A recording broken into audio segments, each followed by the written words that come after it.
you're out of frame. Oh. Let's smile. Okay, wait. Okay, we're good now. Ok, 1, 2, 3. Aujourd'hui, on va réagir à un vieux projet de français que Amanda et Tika ont fait ensemble. Ils ont écrit, je pense, une pièce de théâtre. C'était actually une nouvelle littéraire, mais on l'a transformée en pièce. Ouais. OK. Donc, moi, je n'ai jamais lu ou entendu ça encore. Donc, On s'est inspiré d'une émission de Criminal Minds, c'est une série anglophone, puis c'est vraiment, vraiment populaire. une cerise. Série. Émission. Chacun d'entre nous va jouer à des personnages et on va lire Pour chaque scène. leur ligne. Le sous-titre, c'est 14 heures de surprise. Donc, acte 1, scène 1. C'était une belle journée d'hiver. Une petite fille de 9 ans, prénommée Kat, m'agonisait avec sa tante, oncle et cousin. La famille McBlack. Parce que mon nom est dans c'est Black. C'est Black. On est la famille McBlack. C'est gay. C'est La famille McBlack voulait s'échanger des idées de leurs nombreux problèmes. Donc, ils ont invité leur nièce à magasiner pour son anniversaire. Elle allait de boutique en boutique à la recherche du cadeau de fête parfait pour Kat. Pendant 2 heures, jusqu'à ce que Jérémy, le cousin, décide d'amener la petite avec lui dans un magasin de jouets. Kat avait déjà en tête ce qu'elle voulait, alors elle se rua vers l'halle de l'artisan. Wow. Et trouva un joli journal intime rose en fourrure synthétique et de magnifiques brillants. Ooh! Très descriptif. Elle alla fièrement voir son cousin. J'ai trouvé ce que je veux. Il était surpris de la voir tenir un journal intime. Un journal intime, c'est tout, mais c'est de la plaque pacotille. Pacatoy. Pacotille. Pacatoy. OK. Pacotille. Pacotille. C'est la seule manière dont je peux exprimer mes émotions et écrire mes pensées sans avoir peur. Il haussa simplement les épaules et entraîna Kat vers la caisse pour payer.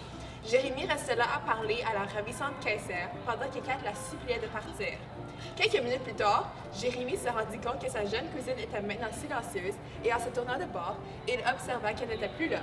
Il cherchait partout en questionnant tout le monde et courant comme un fou. Au bout d'une demi-heure, il alla rejoindre ses parents et leur dit d'un air apeuré: « Je ne trouve pas Kat, je vais appeler la police. » Il fit un mouvement pour chercher son téléphone dans sa poche, mais sa mère l'arrêta. Amanda, as-tu bien... What? Attends, as-tu bien cherché? N'appelle pas la police tout de suite. On va essayer de la chercher avant et ensuite tu pourras les appeler. Wow, ça c'est comme foreshadowing, là. Elle partit ensuite à sa recherche d'un pas assuré. Je ne vois pas l'intérêt de ça. En sortant son cellulaire de nouveau et appelant la police. Hello, hello, hello. Qu'est-ce que tu penses de la première scène? Kat est partie, je comprends pas comment l'histoire. Ouais, elle est partie comme il s'est tourné de bord. Elle était plus là. Ouais. Tu pensais que c'est la faute de Jérémy? Pour être... Hein? Chase Buster. Oh my god!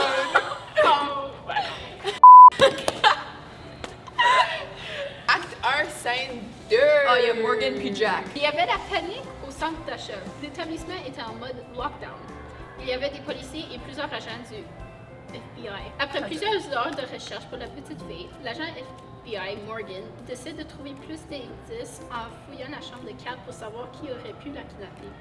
La chambre était très petite, peinte en rose, avec des collants muraux de rose et de princesse Disney. C'était une chambre typique de petite fille avec un petit lit brun d'Ikea. Ouais, ça c'est important à savoir. Et un couvre-lit mauve. La seule chose qui sortait de l'ordinaire était le coffre en métal embarré, caché dans le fond de la garde-robe de Kat. Wow! Il sortit un outil pour briser le cadenas. Il fut choqué de voir le contenu. Il y avait des dizaines de poupées Barbie dans le coffre. Mais ce n'étaient pas des poupées normales. Quelqu'un avait dessiné du sang sur ses vêtements, coupé ses cheveux et elle avait des coupures sur sa main. Sur le dos de la Barbie, il y avait écrit « Minable ». De l'autre côté de la pièce, l'assistant de Morgan, Jack, cria « Hey Morgan, viens voir ce que j'ai trouvé. Hey Morgan! Hey Morgan! » Morgan détourna son attention de la poupée et alla voir son ami. Celui-ci tenait un journal vieux et défraîchi dans ses mains. Qu'est-ce que c'est? Ça a bien l'air d'un journal intime. Lis ce qu'il y a dedans. Morgan prit le petit canot de Kat et entreprit de l'air la première entrée. 1er janvier 2002. Aujourd'hui, quelque chose de bizarre s'est produit avec l'oncle McBlack. Il voulait que j'enlève mes vêtements et que je danse pour lui. Il disait qu'il était un vrai docteur et qu'il allait vérifier si j'avais la varicelle, mais il ne voulait pas que je le dise à personne, car les gens auraient eu peur de moi et auraient arrêté de me parler. Qu'il est gentil, mon oncle! L'agent continua de lire le journal, intime au complet, et réalisa que la jeune fille se faisait abuser sexuellement par son oncle.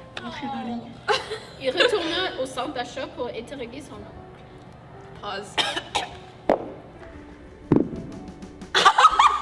Acte 1. Oh my god. Ok, Ok, Morgan.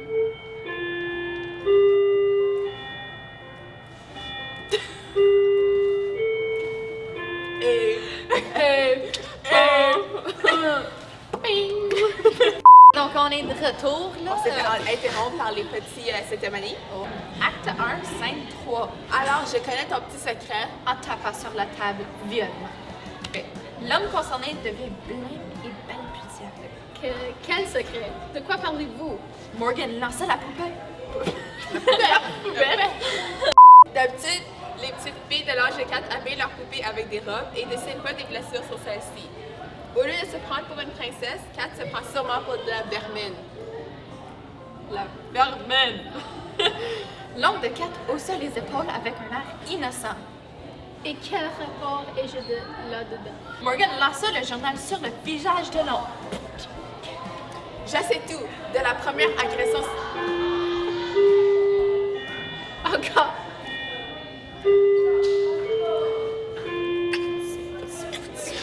Morgan lança le journal sur le visage de l'oncle. Je sais tout. De la première agression sexuelle qui s'est passée il y a 2 ans jusqu'à celle d'hier soir. Ew. L'agent prit un bon souffle et ajouta calmement. Si tu coopères et nous dis où Kat est, nous t'aiderons lorsque tu passeras en cours. Ouais. Il veut juste qu'il parle. Désolée, mais je ne sais pas où elle est. Demandez plutôt à mon fils, Jérémy, qui était là avec elle avant qu'elle disparaisse. Cependant, j'admets l'avoir violée. Ok. On pause. Qu'est-ce que tu penses de ça? Cool. Hey, comme, ok, un policier te vient comme, he approaches you, puis là, je sais que tu l'as Il fait. est like, fâché, il est fâché. ben, tu lances pas ça. Hey. Ouais. Ouais.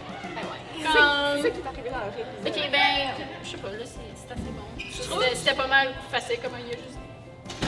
Par le Ok, nombre, je l'ai fait. ouais, par le nombre comme fois que j'ai regardé comme SVU, Criminal Minds, quelque chose de ça par rapport comme au forensique, il admet pas comme. Cependant, jamais de l'avoir violé. Ouais, Non. mais il pense que ça va l'aider. It's gonna save his ass. L'agent Morgan avait convoqué Jérémy dans la salle d'interrogation. Celui-ci avança d'un pas mal, assuré, avec des gouttes de sueur qui perlaient sur son front. Il était très nerveux et ne savait pas à quoi il devait s'attendre. Ah, c'est toi, mon ami! En pointant. Oh, En pointant une chaise. Je suis pas responsable, agent, je te jure. Je ne doute pas de toi, mon ami. J'ai même une idée de qui pourrait être le ravisseur. Mais j'ai besoin de toi. Dis-moi, est-ce que tu as remarqué un ou quelqu'un... Quelqu'un s'est fait jeter là. Oh! Oh, oui. J'ai besoin de ton aide. Dis-moi, est-ce que tu as remarqué un ou plusieurs défauts dans la relation de tes parents? Sois honnête, s'il te plaît. Je ne vois pas en quoi cela pourrait t'aider à trouver Kat, mais j'ai inventé le mot mais dans notre texte, ok? Mes parents ne me parlent pas beaucoup de cela, mais je sais que leur relation n'est pas saine. Je vois. Élabore, s'il te plaît. Mon père a beaucoup de rage, ma mère de la jalousie. C'était le tour de Madame McBlack pour se faire questionner. Dis, madame, que fais-tu dans la vie comme travail? Je suis une biochimiste. Et quels ont été tes travaux précédents? La tante de Kat hésita et dit simplement.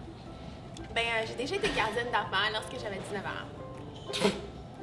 Il rigola un peu et sortit de gros documents de son sac et les déposa sur la table devant la tante.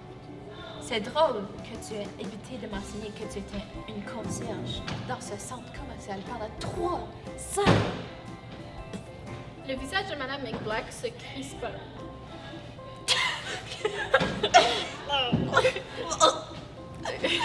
J'avais oublié. Désolée. Mais comment le savez-vous? J'ai lu dans vos documents.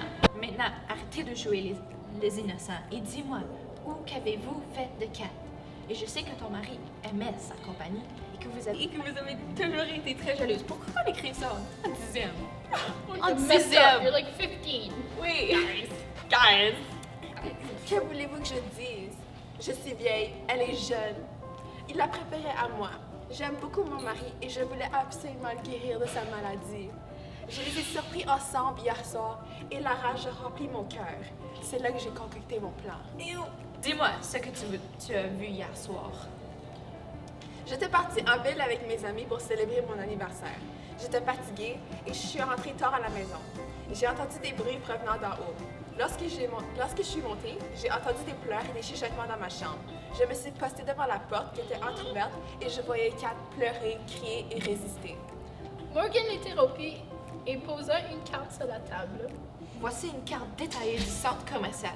Montre-moi où Kat est. D'un doigt tremblant, la tante désigna où Kat était cachée.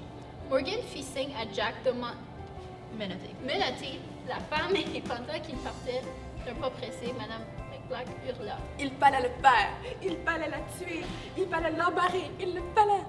1-5-6. Morgan Jérémy ainsi que son équipe de recherche fouillaient frénétiquement des raccoins. Je l'ai trouvé et j'ai trouvé une autre chose aussi. Morgan courut vers ses assistants et s'arrêta lorsqu'il vit le corps mort de Kat. Son visage, autrefois couleur pêche, était bleu. Ses longs cheveux bruns étaient congelés et ses yeux verts étaient grands ouverts. Lorsqu'il se pencha pour la ramasser et la mettre dans un sac de poubelle pour faire une autopsie, il vit le cadavre de 5 autres filles. Jérémy dit. Jérémy, qui était derrière Morgan tout le long, émit un hoquet d'horreur et s'écria. Mais je connais ces filles. Ce sont mes cousines. Et la fille en rose était ma voisine. Elles sont toutes mortes. Oh my god. On est folle. Que l'émission qu'on s'est inspirée dans Criminal Minds, la série de Criminal Minds, Elle n'est pas morte. elle n'est pas morte dans cette Puis il y a pas émission-là. cinq autres. Puis il n'y a pas 5 autres filles. Nous, on a juste décidé, on est. Let's make it even more crazy. Oui, on est tellement folle qu'on a décidé qu'on voulait tuer 5 autres filles On voulait un plan en plus de 4. qui étaient des cousines aussi. Ça veut dire, c'était pas juste Kat, la petite. De longue. Ouais.